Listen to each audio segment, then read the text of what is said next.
Hey, good afternoon. How is everybody? I hope you're having a magnificent morning and that all is going well with you. We are happy to be back today. I had to take a day away yesterday. I had some things I needed to take care of in the morning, so I wasn't able to get on. But we're going to pick up where we left off at Genesis 16 with Sarai and Hagar. We just made it through um, the start of the conversation with um, Abram and Lot, his nephew, and we are moving forward in this story. And in today's chapters, we are going to get a chance to take a look at how sometimes, when you're in the space of waiting for things to be fulfilled and waiting for things to come to pass, it can become tempting to, reach in and begin trying to do what we do, help the Lord. And so essentially, we're going to see today.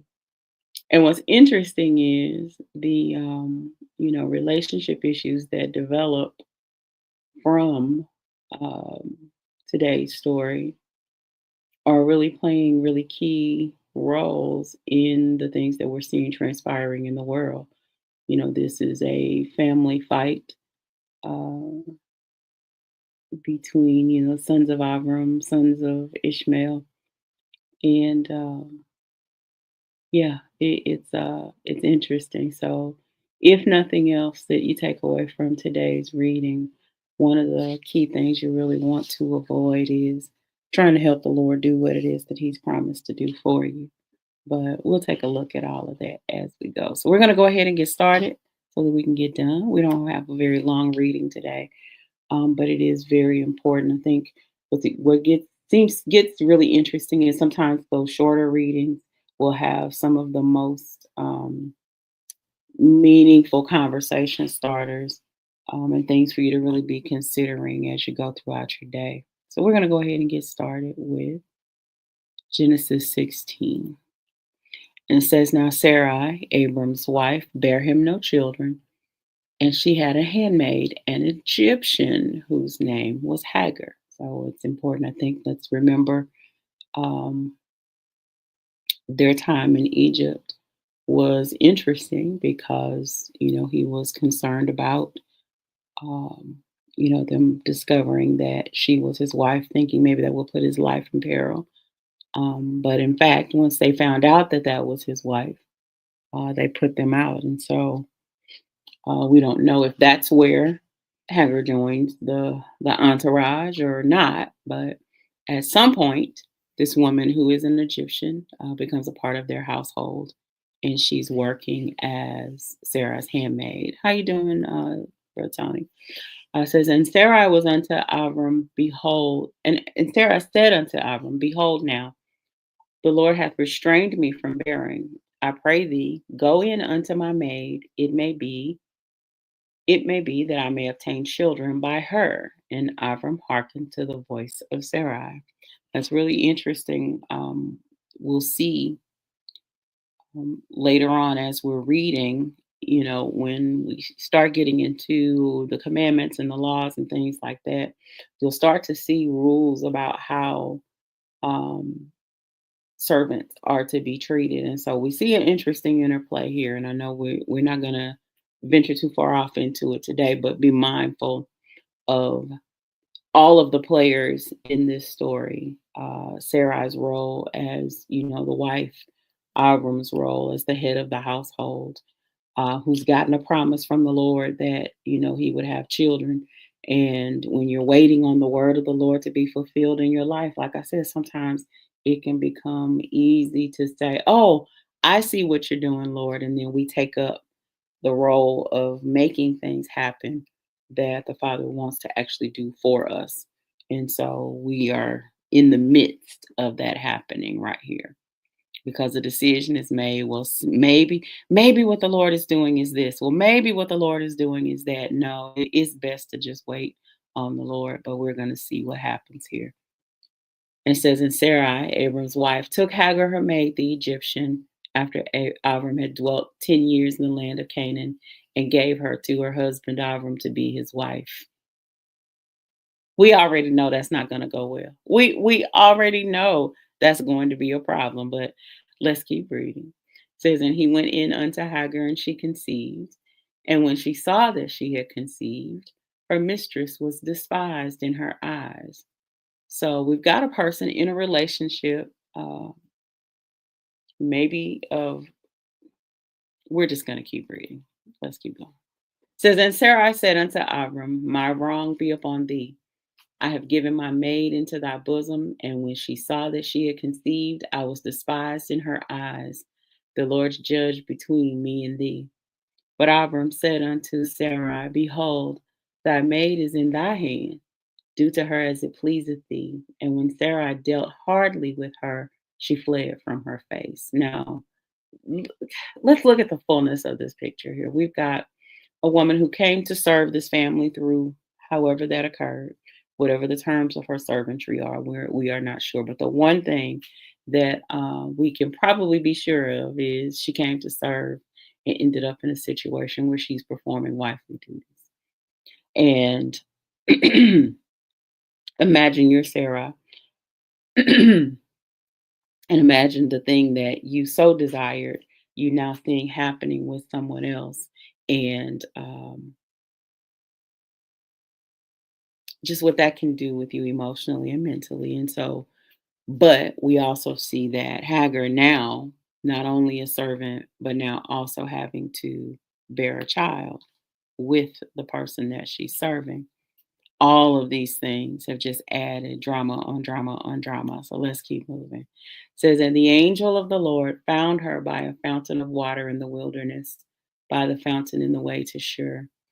And he said, Hagar, Sarai's maid, whence camest thou, and whither wilt thou go? And she said, I flee from the face of my mistress Sarai. And the angel of the Lord said unto her, return to thy mistress and submit thyself under her hands. Now, in some later down the line, we're going to do some looks at that angel of the Lord and as that messenger who comes to speak on behalf of the Lord. We're going to do some deeper dives into that at a later time. But for right now, just know that this messenger, Malak, this messenger from the Lord has come with a message to her. And it's so interesting. I remember one of our sisters in ministry years ago, she she called Hagar a flight risk. And I remember that impacting me because you're in a situation that's so stressful, that has so much drama attached and so much hostility attached when you just showed up to serve. Imagine, I bet that's a pretty common scenario where, you know what, I just showed up to serve and now all this drama is on my plate. I thought this was going to be a better situation for me, and now all I'm experiencing is drama. Take all of that into consideration. Like, remember, we're looking at the I don't believe these to be fictional characters. I know that there are theologists and the like who don't believe that these are real people. I believe these are real people because the drama they're experiencing is real. You show up into a situation, you get introduced into a situation for one reason, believing that it's going to better your situation, and then you end up with problems down the line. But then let's also look at Sarah and Abram, a promise that they would have children, a promise that their seed would be blessed, but they've got no seed. And so they begin to do what people naturally do, trying to make it happen. And this is where we are: a young woman in distress, a wife in distress, and a husband with two women in distress. So what is that? He's probably dealing with some distress as well. So verse 10 says, and the father sees all of this situation, and he sends a messenger to her that doesn't say, yeah, keep going, keep running. It actually says, no, go back and face the drama. Go back and submit yourself to the situation. Ooh. All right. Verse 10. And the angel of the Lord said unto her, I will multiply thy seed exceedingly, that it shall not be numbered for multitude. And the angel of the Lord said unto her, Behold, thou art with child, and shalt bear a son, and shall call his name Ishmael, because the Lord hath heard thy affliction. In Hebrew, that name, um, the Lord will hear. Uh, yeah, the Lord will hear. Yeah. And he will be a wild man. His hand will be against every man, and every man's hand against him. And he shall dwell in the presence of all his brethren. And she called the name of the Lord that spake unto her, Thou God seest me. For she said, Have I also here looked after him that seeth me? Wherefore the well was named Be'er Lahai Roy, well of a living one. Says, Behold, it is between Kadesh and Bered. And Hagar bare Abram a son, exactly what the angel of the Lord said would happen, happened. And Abram calls his son's name, which Hagar bare Ishmael. And Abram was 86 old when Hagar bare Ishmael to Abram. So let's look at this picture that we've got here, because a lot of things get set in motion here. Like I said, the moves that they're making end up having implications even to today, where we're seeing family drama played out in the Middle East. Um, Sons of a father arguing over land, arguing over a promise. And so, but what I think we really want to look at today, the takeaways from today, is one, when you're moving forward and pursuing a promise that the Father is giving you, it's important that you're pursuing the promise, but not trying to do his job and you fulfill the assignment. No, he's promised you seed and he's promised to bless you. And so many times we can be looking at, well, my age, because of my age, I got to make it happen. Because of my situation, I got to make it happen. No, it's always wiser to wait and make sure the moves that you're making, because everywhere he went, the Father gave him instruction. Everywhere they went, there was direction. The Father didn't ever leave him without instruction. And so it's important that we be waiting on those instructions and not becoming so impatient with the will of God. He knows your times. He knows your days. He knows what it is that he has ordained for your life to be, for you to accomplish. And so it's always going to be better to wait for him, because as I said, we are still battling with the outcome of this situation. These brothers that, as we're going to see later, eventually there is continued conflict, because you've got a son that was promised and a son that is here. So we've got people doing human things. I don't believe it's fair to judge the moves that they made, because I think if you look back over your life in many situations, there are places and spaces where you've made moves that it probably would have been wiser if you had waited. Probably would have been wiser if I had waited and not gotten in that relationship.